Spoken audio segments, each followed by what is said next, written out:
and welcome Omega Pyramid Dallas, PSSM Corporate, and Pyramid Valley International. Welcome all of you to day 88 of Stillness Beat, your daily dose of meditation and wisdom.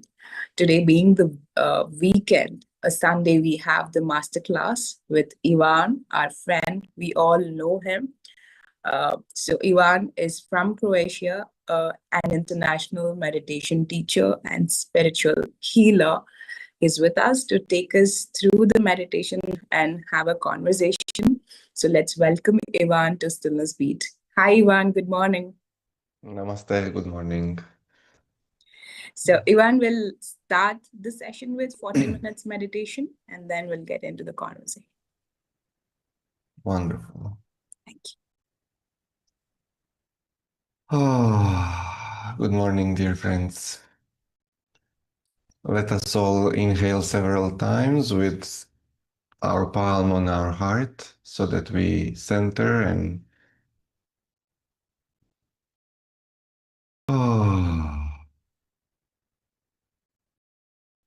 and with every exhale, we withdraw our attention inside.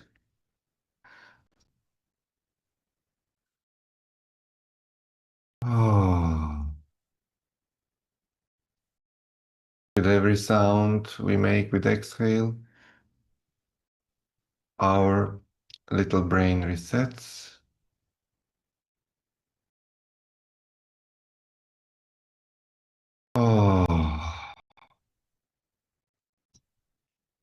And our attention drops from the head, from the five senses, back to the source of attention. We can lower our hands. We can gently clasp the hands and cross the feet and fully relax in the seat where we are.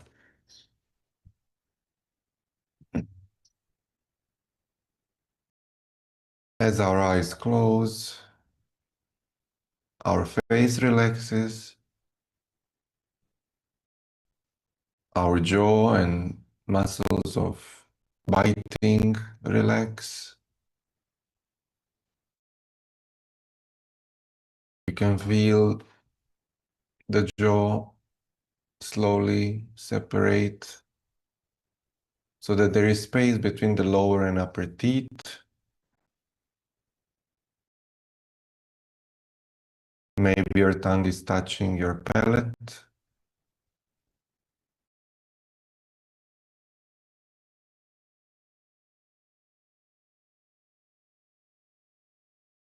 Your shoulders drop down.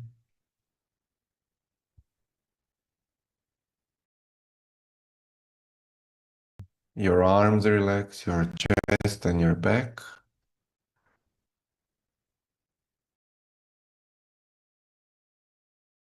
Your hips and your glutes and your legs.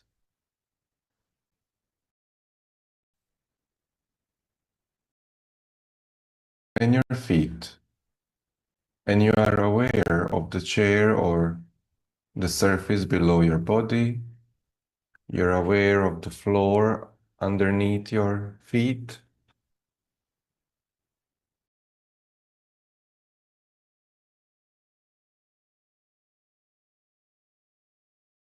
You are aware of the breath gently coming in and out of your nose. You're aware of your belly slowly moving, inflating and contracting.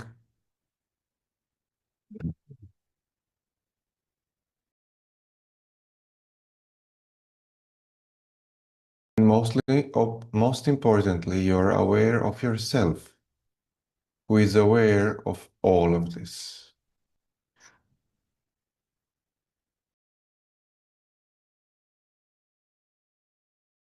Not only are you aware that you are aware.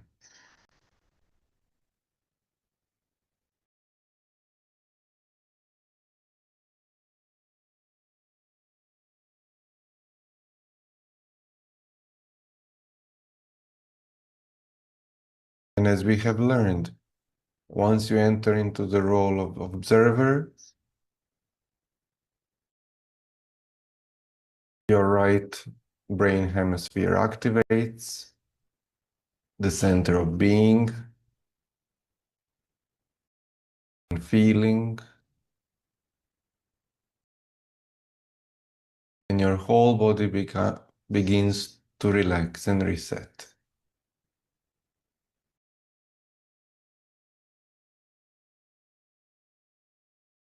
So you are ready to meditate.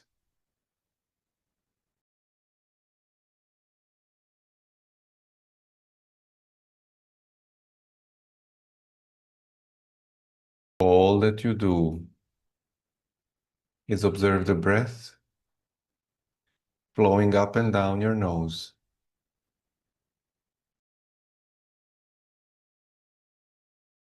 At the beginning, as if you are watching the most interesting film in the cinema.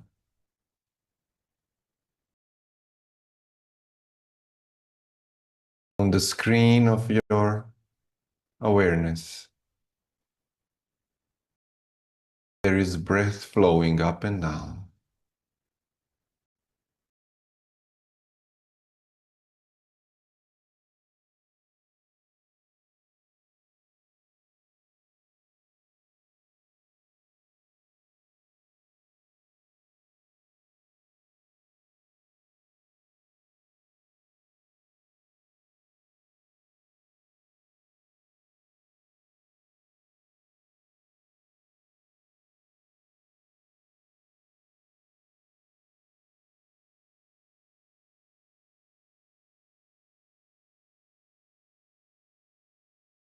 You are fully relaxed in the seat,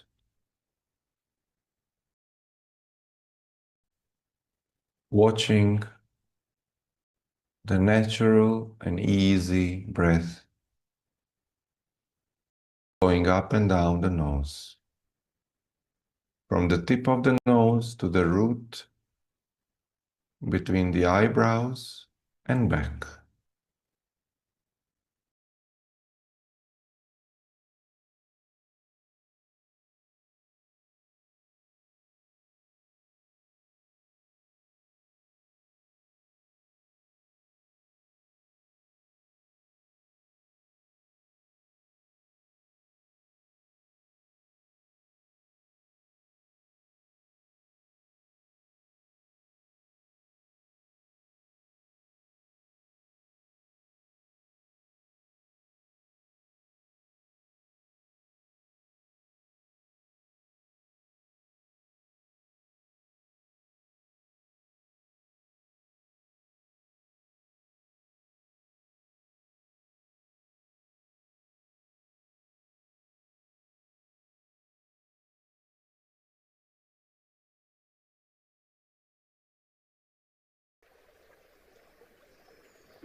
Out of habit, your attention might escape to the thoughts.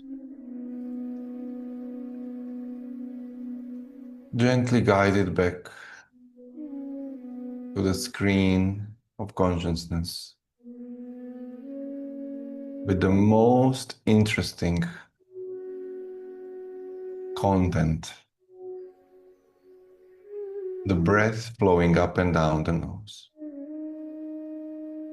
There is nothing more exciting, there is nothing more interesting, there is nothing more absorbing you than the breath.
And now, not only are you observing the breath,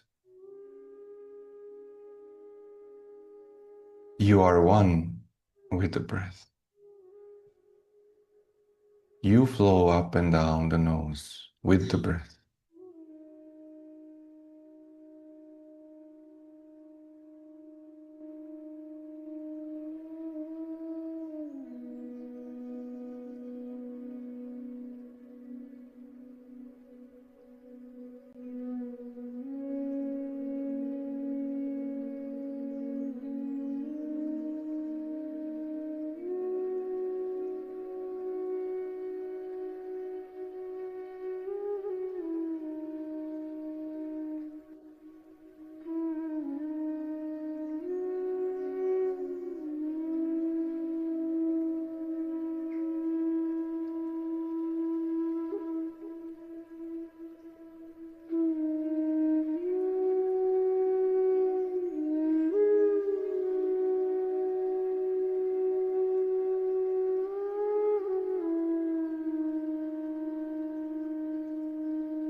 all the attention is with the breath,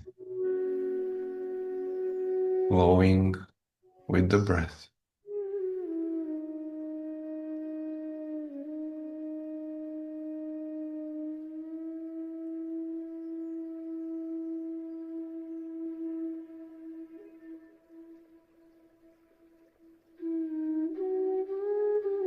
Until the attention drops to the space where there is no body, no thoughts, no breath, just being.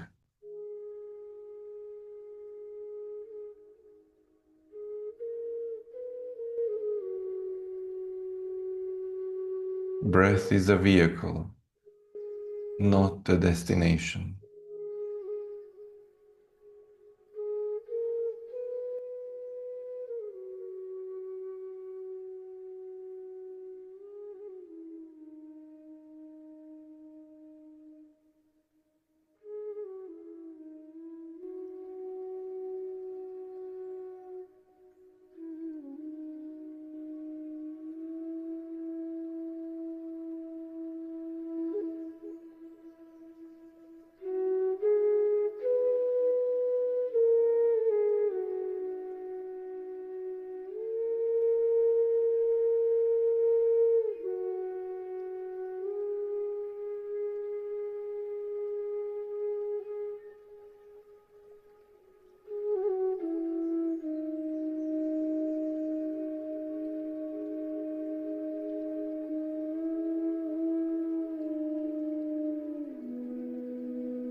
Several more minutes, dear friends.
We slowly start becoming aware of our entire body.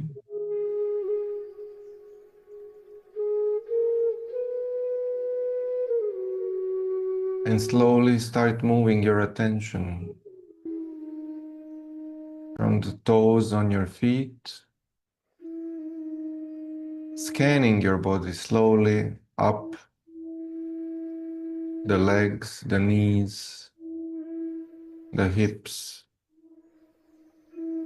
becoming aware of the stomach,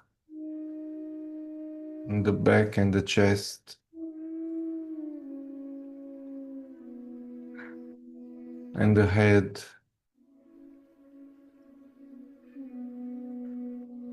and slowly moving your attention down across the face and the arms and the hands, down to the feet. With several deep inhales, your attention moves up the body, and with long exhales, it moves down the body.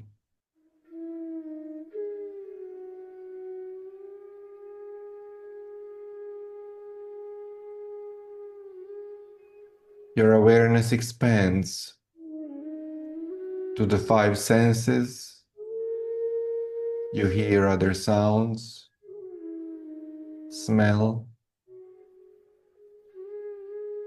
you feel the air or the temperature,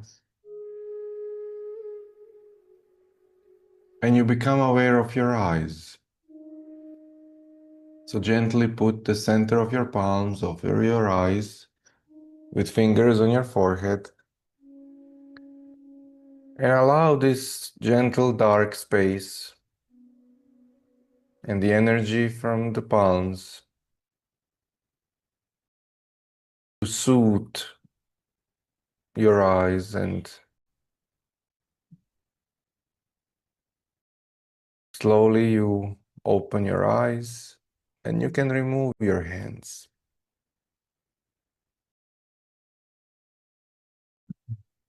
And welcome to this Sunday morning.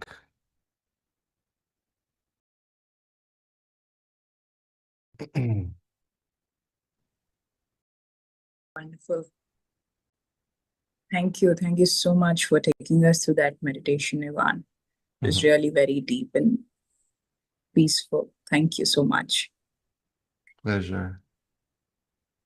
And I hope all of us are back for meditation. Let's move on to the next part of the program. And the topic that we have been discussing throughout the week is to return to the simplicity. And Ivan will be taking us to the same topic, but adding his flavor, because he says if it is simple, it's divine. So let's hear from Ivan about what simplicity is and what does he mean by being divine. So, Ivan, you say that if it is simple, it is going to be divine. Divinity is something that we all want to experience as an ultimate thing, right? We want to connect to the divine self, and you say it is very simple.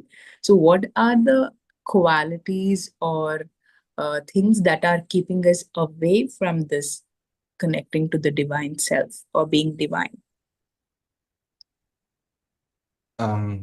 There is nothing preventing us from being divine in any moment. That would be impossible. It is impossible not to be divine. It is possible not to feel or experience the divine that you are. And that is a very crucial component or element we need to say, because if we are trying to attain something, it can still be out of our reach or we can be unsuccessful. However, if there is no way for you not to be it and you're not experiencing it, then you have a different question. You have a different kind of a problem. You're no longer trying to become something, you're trying to discover how it is that you are it and what is preventing you from feeling it or knowing it, actually. And it is one of the greatest tricks even of Maya, that there is a conviction that there is a divinity separate from the physical world, from the senses, from humanity or the nature, and that there has to be some process or something happening for you to become it. The reason why we do not feel divine is that we have separated ourselves from our own nature, either through education, through religion, unfortunately, through technology, through lifestyle, and through general beliefs.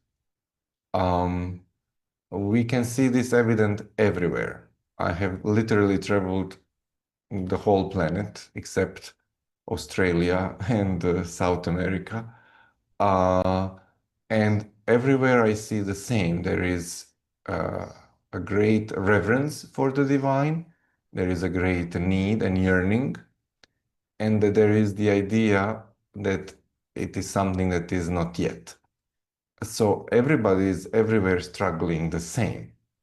And no matter how a culture is, or a religion or belief, it is always that it is something separate from us. And that is exactly the problem.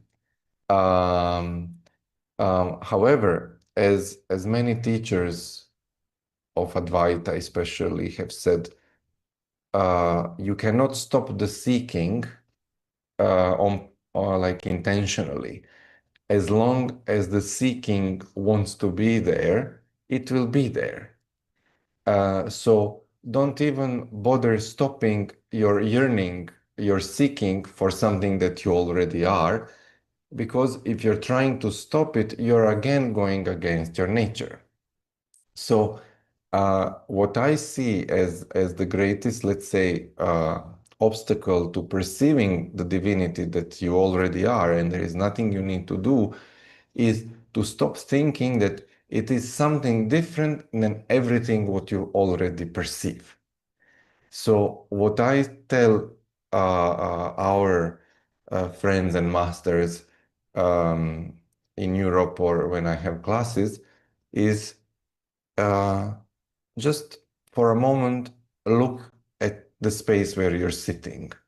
Look at that screen, look at that mobile phone, look at that wall, look at the window, and tell yourself, that's it. That's what I have been looking for. All my life I have been yearning to become one with God, to become divine, to realize this. And that's it. There is no more needing to run. There is no more needing to seek. It is not in the Himalayas. It is not in a cave. It is not in the breath only. Okay, it is also in the Himalaya. It is also in a cave. It is also with the breath. But it is also in this space right now, with these plants, with these windows, with these curtains, with this table. That's it. There is nothing more to it. And you still, the mind will say, but there must be something more. This can't be it. Your mind will try to tell you this cannot be it. But the truth is, it is. That's it. And everybody should do this now. Literally, like turn around yourself, look at the body, take a deep breath and tell yourself, this is what I've been searching for all of my life. This very moment, this room, this is it. That's it. And as you become to relax,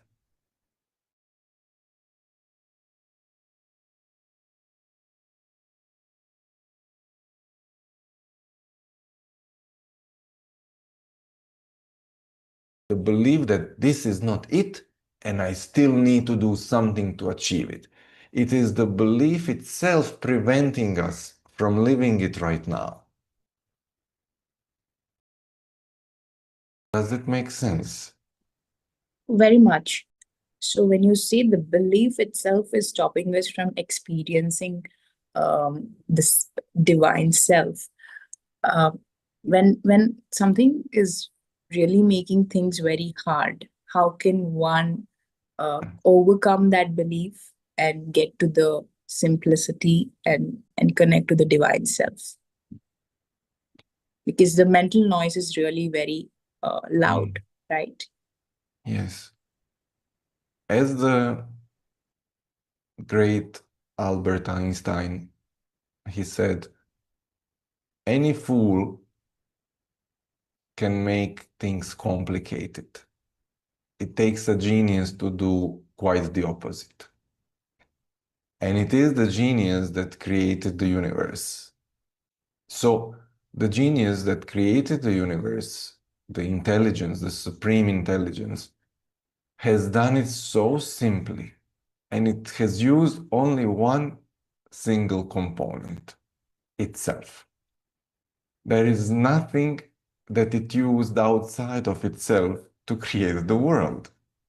And if we learn from the quantum physics of the modern age, we will see that every structure is made of molecules, that every molecule is made of atoms, that every atom is made of subatomic particles, and that at the end, all subatomic particles are made of one particle. And that the only difference is in the number of itself. So if an atom has 2 protons and 2 electrons, it shows as one thing, and if it has 50, it shows as another thing. but they're not different. They're the same thing in a different number of itself. So imagine if there was just one me here and I looked like this, and if there were two of me, I would look like an apple. That is the beauty of this creation. It is that it's made of one thing. And then this one thing combines itself with itself to create different shapes and different colors and forms and God knows everything. So the simplicity is there. It is intrinsic. We don't even need to create it. It is there. However, if you start to only think of it intellectually and not feel it, not live it, you will start then to complicate it. So the simplicity doesn't mean there is no complexity, there is no structure. Yes, there is complexity because there is many things coming together, but it is so simple because it is one thing at the end. If it is complicated, like you can't figure it out, or people struggle, like, I don't know, government procedures, or getting some document notarized or something. Those procedures seem so complicated. You can see it is idiotic. You can see there is no genius there. It's just stupidity. So when you observe your life, you will start to notice I have really complicated things here, okay? And am I stupid or am I intelligent? And nobody wants to be stupid. So your own intelligence will require you to start simplifying, to say, this is really unnecessary, this cannot be. And so even though that the thought and belief can be imposing or creating difficulty, you still have the awareness, you still have sufficient, let's say, intelligence at your disposal to discern, to discriminate between what is true and what is not, what is complicated and what is simple. And you then need to start intentionally simplifying and never start with something abstract, because abstract things are out of your reach. They will confuse you. I always start with something that is within my reach, that I can literally do.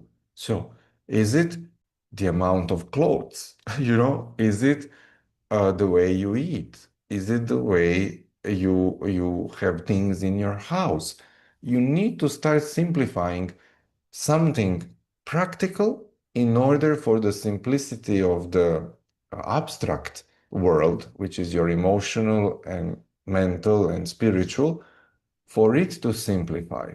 Otherwise, you will always believe, no, no, no, no, this is difficult. No, it's not difficult. It's your mind telling you that it's difficult, and then the outside world is projecting that complexity. So if you say that your life is too complicated, it's because there is an inner belief that things are complicated.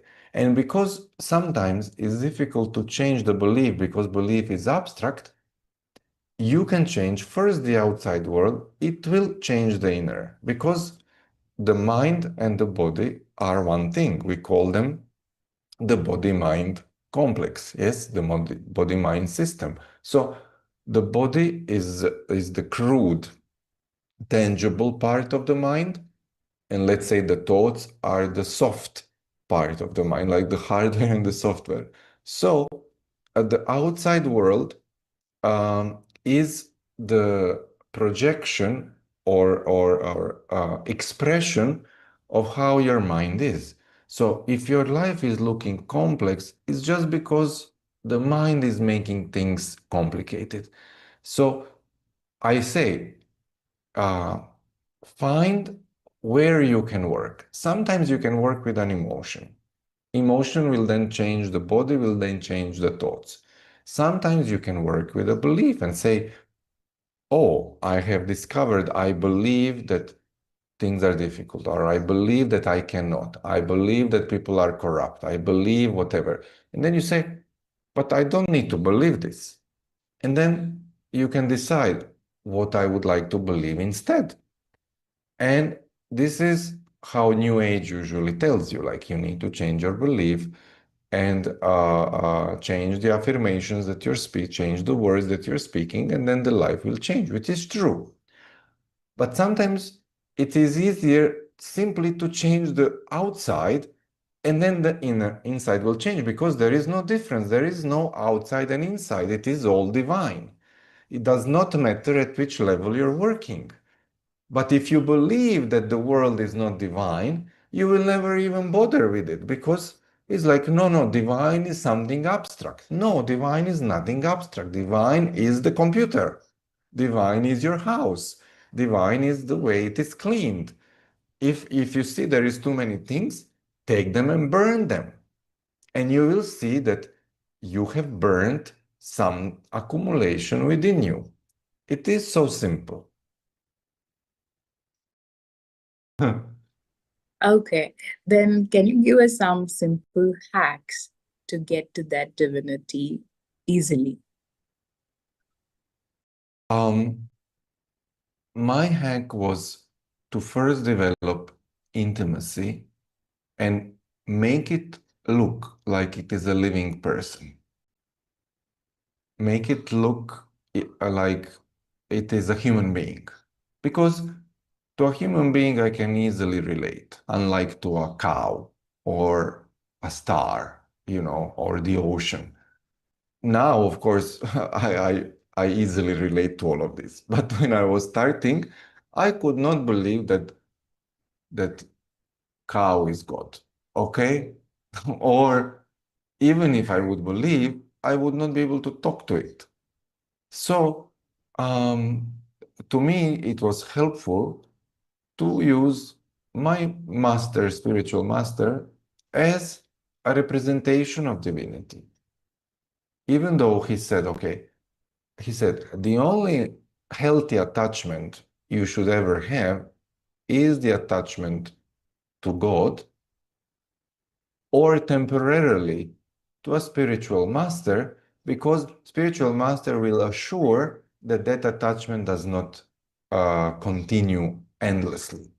A true spiritual master will assure that he breaks that attachment, because you should at the end be free from all of it. All the other attachments will never break you free. The attachment to food, attachment to substances, the attachment to another person, a family member.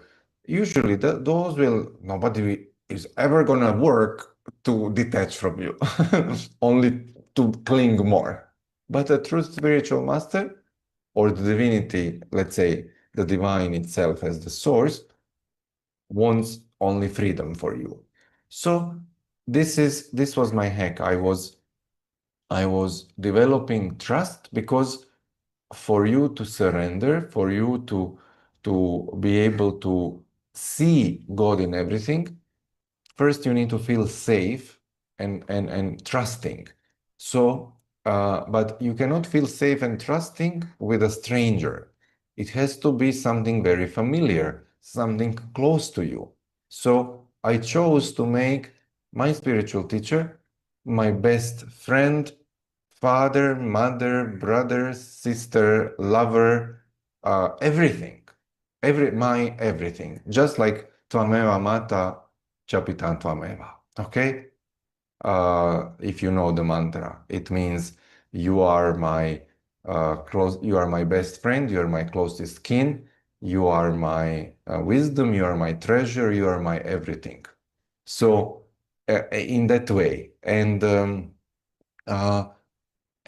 as I was relaxing in this communion, let's call it, where it seemed like I am separate from the one I'm communing with, eventually, in that development of love, in the development of closeness, of care, I could then start saying, okay, whatever happens, to whoever I'm talking to the same. I'm talking to my teacher, or I'm talking to the source itself. So whoever would tell me something uncomfortable, or let's say somebody would attack me or accuse me or do something negative, like steal something from you, I would not blame that person. I would say, Swami, you stole this from me. But not only from me, you stole it from yourself. So it's okay. If this is what you want, you still keep stealing it from yourself. And people say, but you should not tolerate this. You should do something. You should stop them. But if you truly understand the Gita, and if you understand that your greatest duty is not to be the doer, but to know who is the true doer behind everything, then you will not be disturbed with this. You're not gonna animate people to be deceitful, okay? You will not like shrug your shoulders and say, oh, that's life. No, but you will not be disturbed by it. You will know it is the divine doing everything to itself. And if there is anything I need to do, I will be guided to do. If there is something I need to report, I will report. If it's not my job, I will not do it. So you simplify. You literally go like, oh, from thinking too much, what is your duty? What is your job? What is the right thing to do? You simply withdraw back and say, there is no Ivan who needs to decide all of this. It is simply the divine that has to make all the decisions. And you will still seemingly be separate. There will be you and there will be the divine as a separate thing. But the more that you give up of your sense of control of your sense of doing, the more something will awaken that you are it at the end. If I can add something just for this, I'm sorry I'm taking this long, maybe. As, if you have listened to my talk in Los Angeles at the Global Meditation Summit, I said, this is how we are moving from ignorance to wisdom. Ignorance, it means I'm powerless. I'm a victim. I can't do anything here, where majority of the world lives.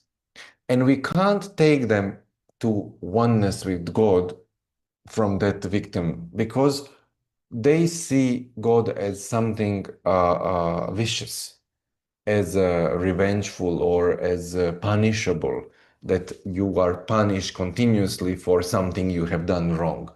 So when you live in such a mindset, first you need to be reminded that you can. So you, from going from I can't, I'm powerless, I'm a victim, to no, no, no, you can. And this is why at the beginning of spiritual journey, we do tell people, no, no, with your mind, with your affirmations, with your actions, with the right meditation, you can achieve it. And they really see a huge improvement in their life, because they start to feel empowered. However, if this only continues, it will strengthen the ego. So the ego was strong in the powerlessness, and it will just flip the coin. And it will be the same ego, but now boasting itself. You know, oh, I can do this. Look how great I am. So we need to then guide people to the third level, which is, it is not by my own effort that I can, only through the grace of the divine. So suddenly, you know, they couldn't, then they could, and then it is not them again.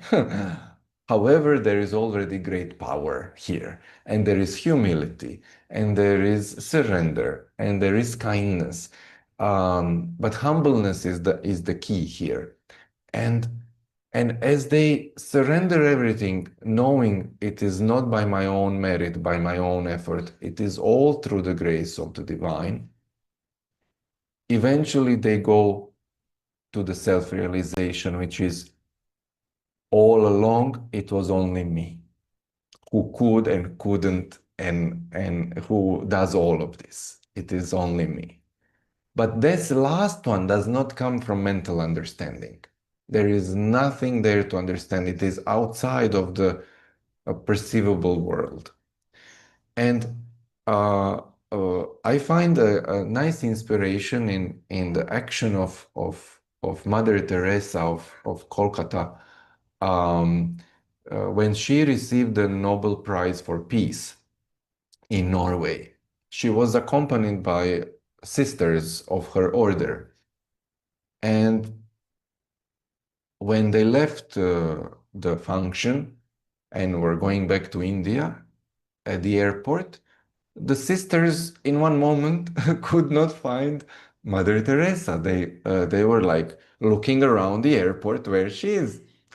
And they found her in one toilet, in a washroom. She was cleaning toilets. And they said, Mother, but they have staff at the airport to clean the toilets. It's not your job to clean the toilets. And she said, well, after receiving the Nobel Peace Prize, I, for a moment, felt that I achieved something. So I had to remind myself of humility, who is the true doer, that I'm only here to clean toilets. And that God is the one who did everything and who is the one who deserved this prize. So you see the greatness of a person, and not only the greatness, the ability to know yourself sufficiently that no matter what other people think that you're a saint, you know when the ego turns on, and you know how to practically remind yourself who is the one behind everything. Um, I do keep myself cleaning toilets as well.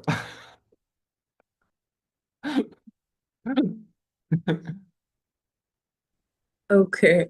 So, uh, even then, how does meditation help us to be simple and connect to the divine? How does it help? Like, what is the exact process that happens? Because usually, once we start progressing in the path of spirituality, as we become good practitioners, we were talking about it in the previous session that we start thinking that I am a little better, I'm a little special because I am becoming more aware. So easily that separation of lens comes in where we start looking at people a little lower and we start feeling superior because we are doing a better practice and becoming more aware.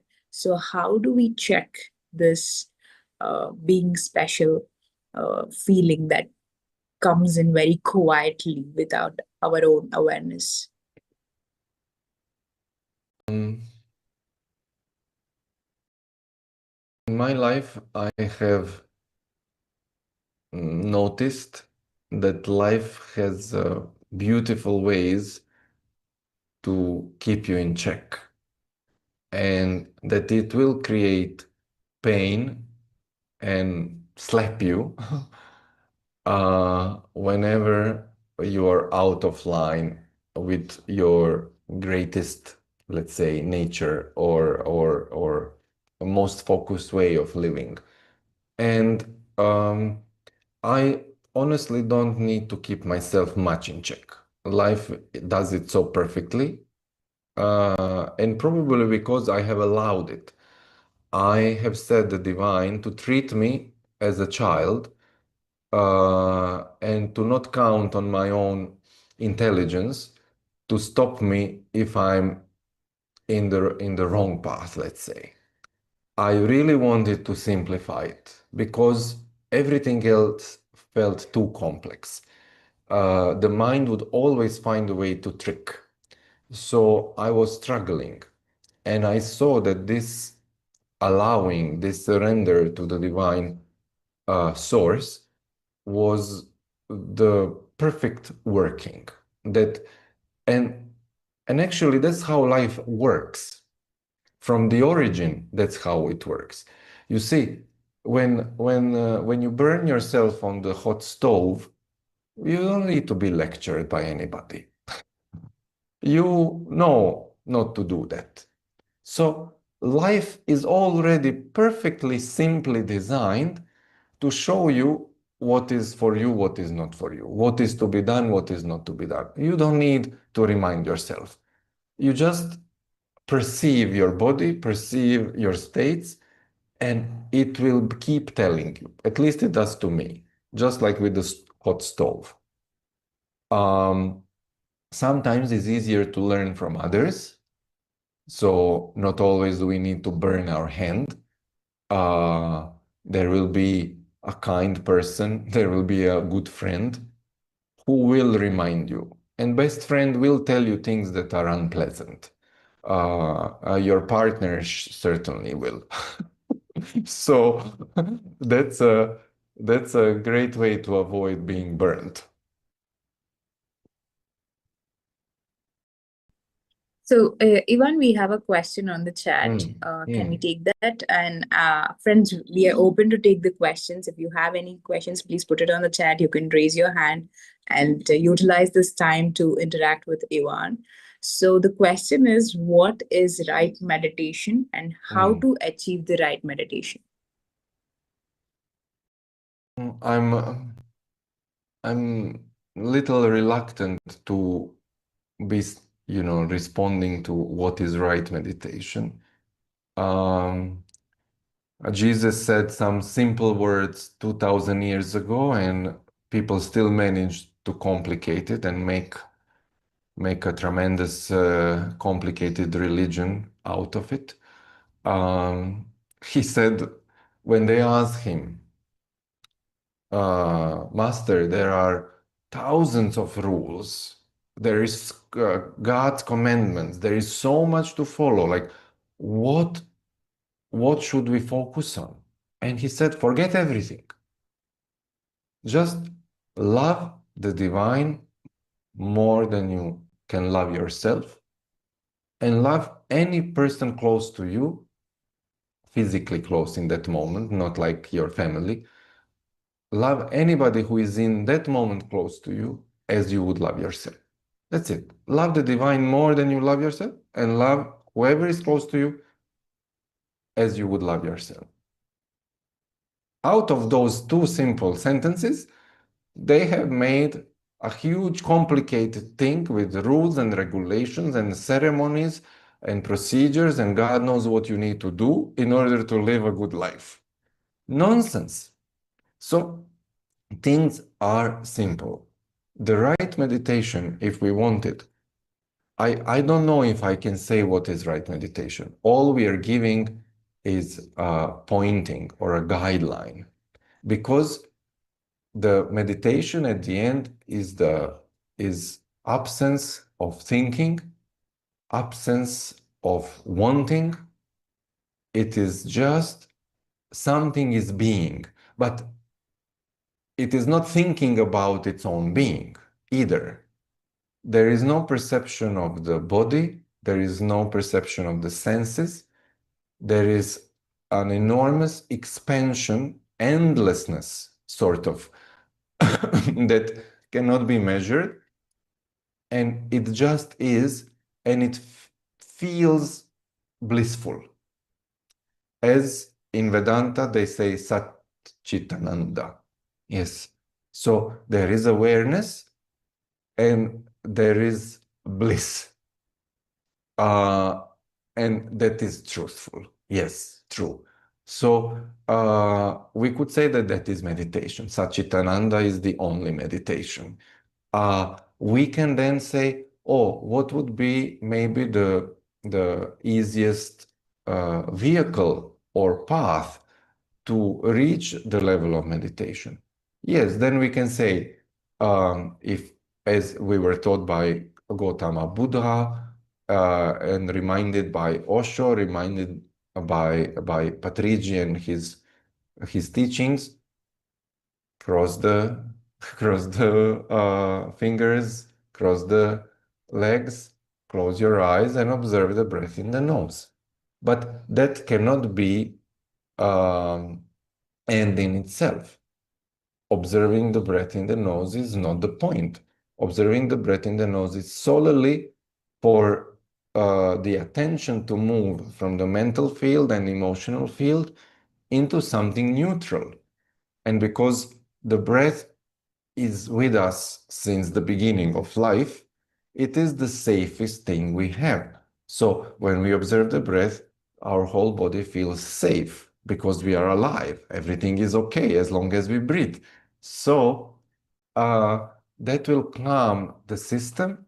And as we observe the breath, it will reduce. The breath will reduce naturally because the heart rate will reduce, the breathing will reduce, the blood flow will reduce by itself. And in one moment, because there will be more and more gap between inhale and exhale, because there is no need for breathing, for the body to be, in these gaps, suddenly the awareness will drop. In my perception, it drops into this vastness and becomes vastness. It's like the drop of rain falls into the ocean and becomes ocean. And that is my perception how it happens. And then there is no more breath. There is nothing. There is just being. Yeah. Yeah, thank you so much for answering that, Ivan. So you said the right meditation is to be with no thinking and to want nothing. But most of the people are actually coming into meditation to heal their body, to make things much better financially, and to achieve something, to train their attention. So there is some kind of want with the practice. So how do we simplify our wants? Want is a beautiful way of life to draw us there, to lure us into meditation. Most people start meditating because they needed to fix something. And that's great, thank God. If they didn't need to fix anything, maybe they would never start meditating. Just like the mother of Krishna said, I always pray that God gives me problems because when I have problems, I only think of God. And and problems actually motivate most people to meditate. I don't see any problem there. However, the want, if it remains, keeps us away from what it was pointing to. So the want itself is not to be kept or maintained, because it is like a sign on the road. You know, when you're driving from Bangalore to Hyderabad, you will pass next to a sign on the road that says Hyderabad on the highway. You should not stop there and be at the sign saying, oh, I'm in Hyderabad. Look, it says Hyderabad. You're not in Hyderabad. There is 400 kilometers left. So you should not stick to the desire. Desire is the sign on the road. Leave it behind. Keep going. Don't look at it. It is only pointing to what is coming your way, what you will certainly reach if you don't stop. So all you need to do is keep living your life. If life has brought you to meditation, if the desire has brought you to meditation, leave the desire behind. It is completely pointless. It is telling you that you will reach the healing, you will reach the solution.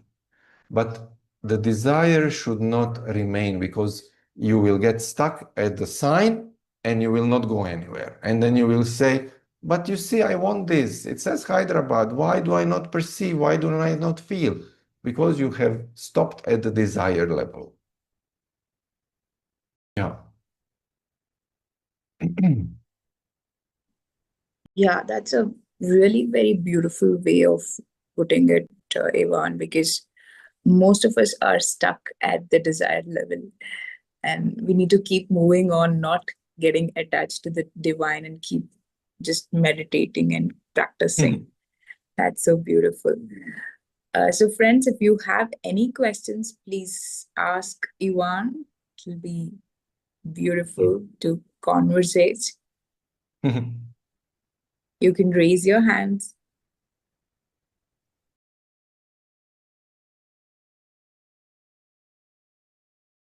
Okay, we have the Imam. Can we unmute her?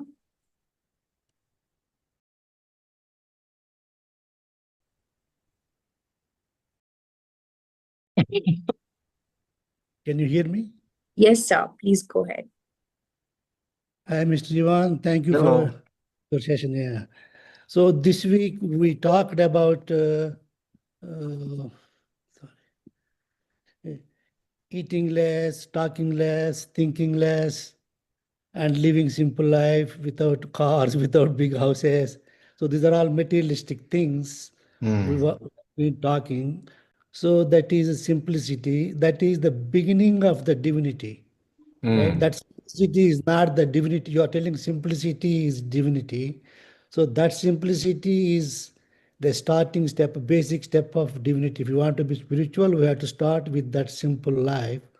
But if you want the simplicity, ultimate divinity, how can we get that ultimate divinity? How can we see the ultimate divinity in the simplicity? So the ceiling and desires, that's what the most of them we are talking about, the ceiling and the desires, not suppressing, that is still material level. How the simplicity can be defined to be divine. Can you ask me more specifically? We talked about all of these things so far. So, is there something specific you want me to clarify or to focus on?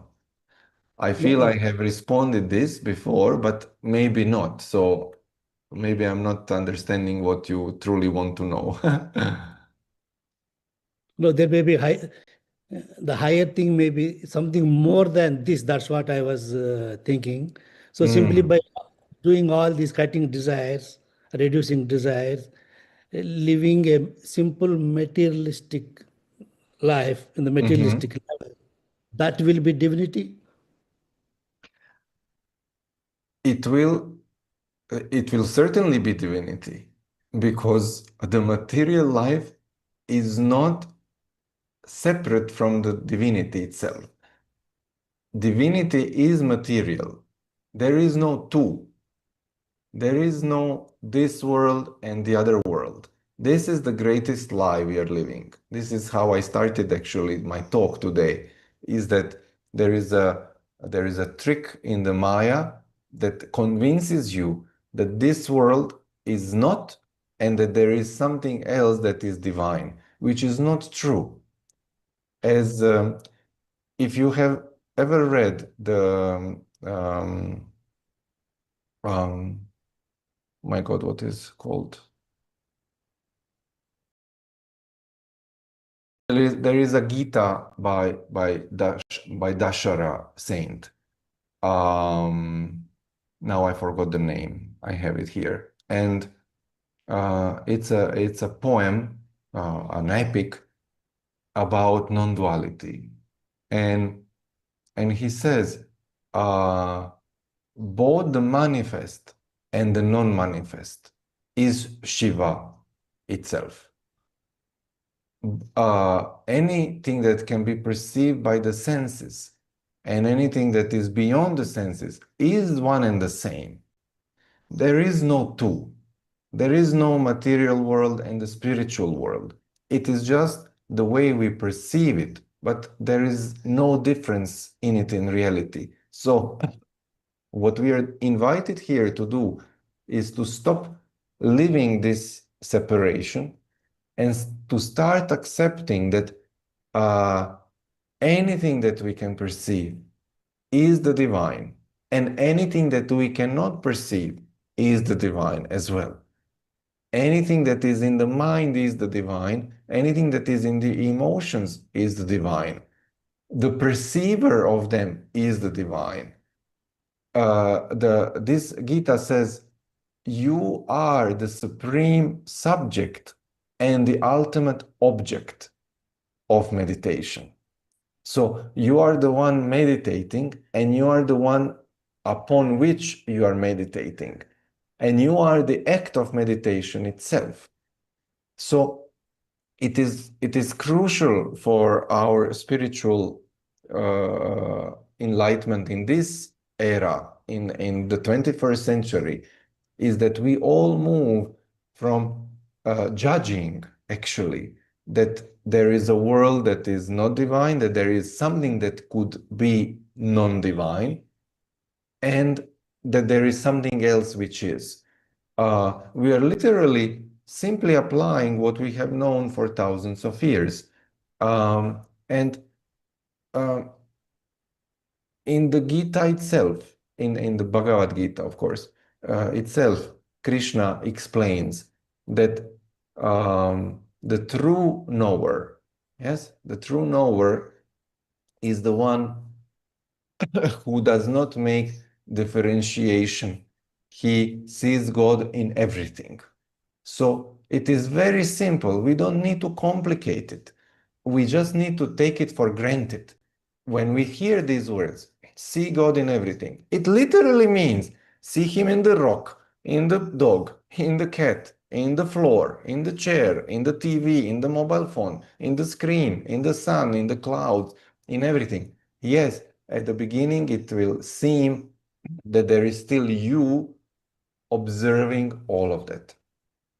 But as you start to relax in the fact that this is it, this is the God you were looking for, there is no cosmic form that might appear in front of you. Maybe yes, maybe no, depending on your life needs and your life path.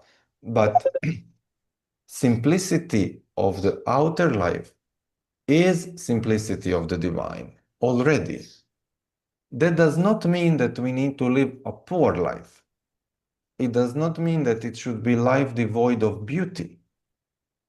There should be beauty, because Satyam, Shivam, Sundaram. Yes? Truth, goodness, and beauty. These are the three aspects how the divine is shown. So the beauty has to be there. Your home should be beautiful, even if it's simple. And simple doesn't mean small. It can be big and simple. You see? So all of these judgments of how it should be can disappear.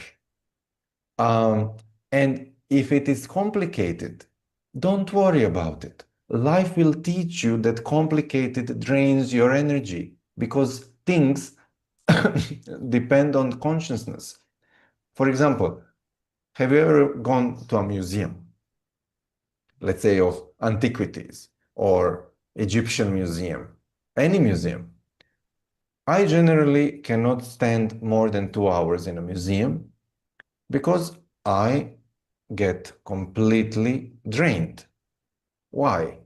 There are inanimate objects there, deriving their energy from the living animate objects. So when you are walking around a museum with dead things, with objects, your attention as you are looking at them is giving them life. So in 2 hours, you're dead. If you can survive 2 hours in a museum, generally within 1 hour, you're ready to go. And it's okay, you should go. Go and see one thing and then go. It doesn't matter, come back again. So you will see that if there are many things, they will suck the life out of you because they need to survive. So you will want to simplify your life because it is beneficial, not because somebody said so. So the divine itself doesn't need it to be simple. The laws of physics require it. Okay? And laws of physics are the divine itself. Okay. So Okay? we have to see God in everything in the materialistic world also. The problem is Yes.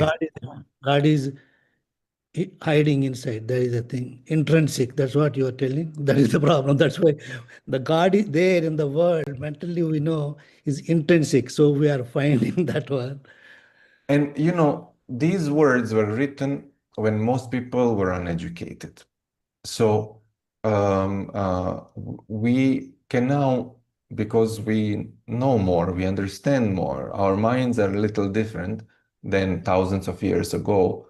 We can grasp things better. So we don't need to say, "Oh, God is in everything," because it feels like there is a God as an entity, and he lives in this is how they said to people so that they would understand it. But now we know, no, it's not that God is in everything. Everything you perceive is the same divine that is the only thing that exists. And it does not matter which shape it takes, which color it takes, it is itself. It is manifesting itself. Like if you if you see this side of me, you will say, "Oh, this is Ivan." If you see this side of me, you will say, "This is Ivan." Okay? So if you say, "Oh, this is Ivan's hand," but all of it is Ivan, let's say. Okay? So the same, Thank you. I got it. it does not Thank you for matter explaining. Yeah. if it's a rock or a cloud, it is the same being living itself in different shape. Okay. Thank you. Thank you Yes. for. Thank you so much. I think we have one more question on the chat. Can we take that up, Ivan? Yes, of course. And Sharda raised her hand, I see. Okay. This question is, how do one can bring down the intimacy to serve to particular person and bring down cravings of human attachment and just serve everyone coming in contact?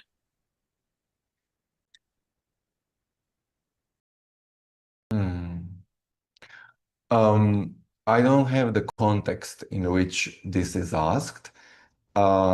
Serving to a particular person by itself is not lesser than serving everyone coming in contact. Maybe somebody's life was meant to dedicate to serving a single person. There is nothing good or bad about it. And um, uh, however, if you feel that there is an attachment that is keeping this happening, not the need of the person, then maybe there is a lack, let's say, of interest or loving or the feeling of connection with the rest of the humanity or the rest of nature. I personally don't go around wondering to whom I can help or forcing myself, oh, there are these people in need, I should now go and do something for them. I'm continuously allowing to be guided by the self itself, by the higher self itself, to show where is the greatest service I can perform, where it is needing me. It is not a personal choice. I can't care less. And I am guided continuously throughout the world to different events, to different people. Sometimes it is the people in Gaza, in Palestine, where my help goes. Sometimes people in Croatia or in Slovenia or in Spain or here in India. I don't mind. wherever the higher self decides, I go. That does not mean that I don't have inclination. That does not mean that to somebody who lives with me, I will not do more than for someone I don't know. It is most natural that I will. It is, there is nothing wrong with it. You are supposed to be the most at disposal to the most closest to you. It is just the way nature works. So follow it. Okay?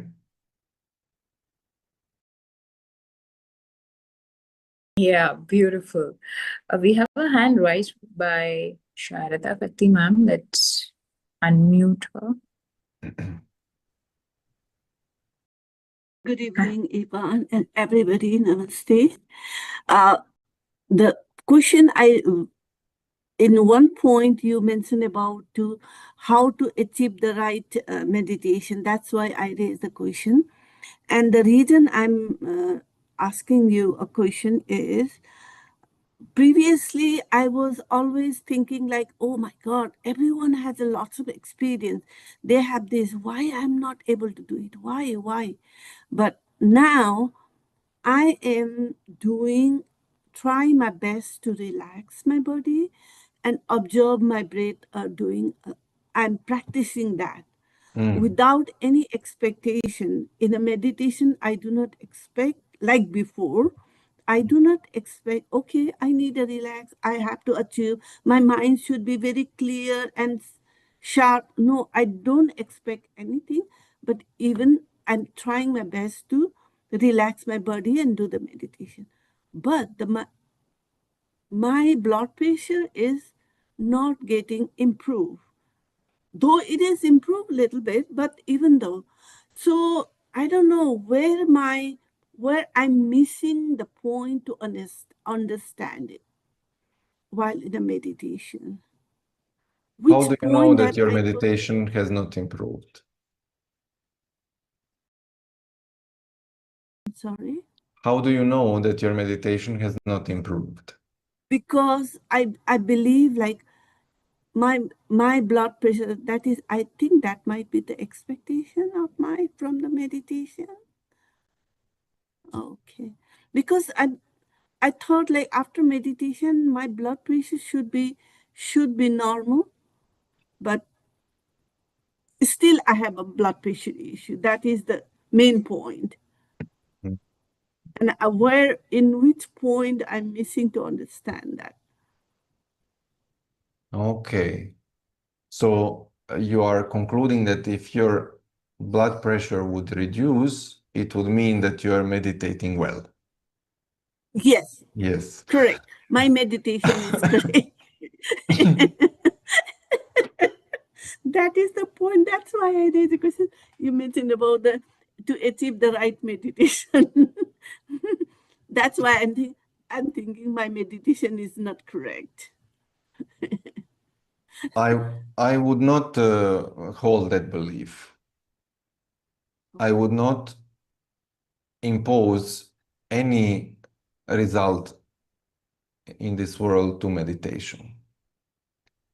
Ramana Maharshi, who was the greatest master of 20th century in Advaita tradition, fully self-aware, master meditator, died of cancer, unconcerned completely about it.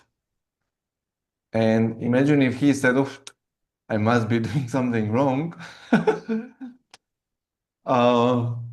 because there is these things happening. Things happen because of different reasons, either karmic or yogic reasons, and they should be let to um, to unenvelope themselves, and they will get resolved eventually. I don't think that you are not doing meditation right just because your blood pressure has not reduced. I'm not saying it won't or that it cannot. It certainly can. But this is a different topic, how maybe you could focus on that.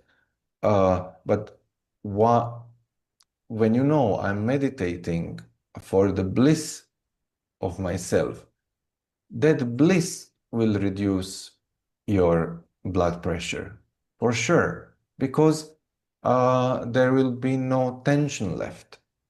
And if the blood pressure exists because of a certain reason that it has to be there, you can allow the divine and say, I don't know what to do with my blood pressure. But you are the intelligence of the universe. You know how. You do it. Okay, Krishna, you reduce this blood pressure. You are the true doer. I have no clue what to do with it, so I will not bother anymore. I did what I knew. Or Ram, or Shiv, or Brahma, or it does not matter. The cosmic consciousness, whatever you want to say, you say, you deal with this blood pressure. This is beyond me. I'm not going to give it any more attention. All I want is the bliss of being you, being with you. And this is more valuable than any reduction in blood pressure you can get, for sure. There is nothing wrong with you. Don't judge yourself. There is nothing wrong with you even if you have blood pressure. There is nothing wrong with you even if you have some disease. There is nothing wrong with you. You are perfectly well. If there is a condition in the body happening, thank God it is happening. It is a clearing, either clearing of karmic residue or a yogic development, a yogic jump forward. In both cases, it is serving you. Okay, because I'm also thinking like there might be some blockage. So if I go do some past life regression to correct it, it might, so if there is any blockage, so if I understand that, then it will be go away. I'm Good. also thinking that way, or I may be wrong. Then do it. Whatever the inner guidance system says. Okay? I do not restrain myself saying, there is only one way. No, look at the world. It is multi-way. Okay? So if I'm guided to a past life regression, I think in life or 2 times it happened. I don't think then, oh, should I do this? Not maybe only meditation. No, it came. I go through it, and I don't need to come back. It's not like I have now discovered the ultimate way of my life. Yeah. No, it's like No, it's a procedure. If I need to go to family constellations, I go. Whatever the guidance says, just do it and don't think about it. Don't Okay. complicate. Just do. Thank you. Thank you Yeah, so much. yeah, Thank you. trust. Life will Thank you. have different ways to bring you what you need. You just go following. Thank you. Thank you. Yeah. Thank you so much, ma'am, for asking that. And Ivan, I think there's one last question on the chat. It's not related to the topic. They're asking, do you know about real psychics? Have you ever encountered anyone in reality? I don't know. I guess I do. But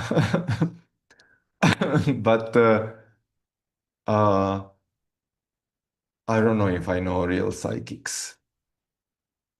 Yes. Okay, so I think it was an amazing session talking about simplicity with a simple man.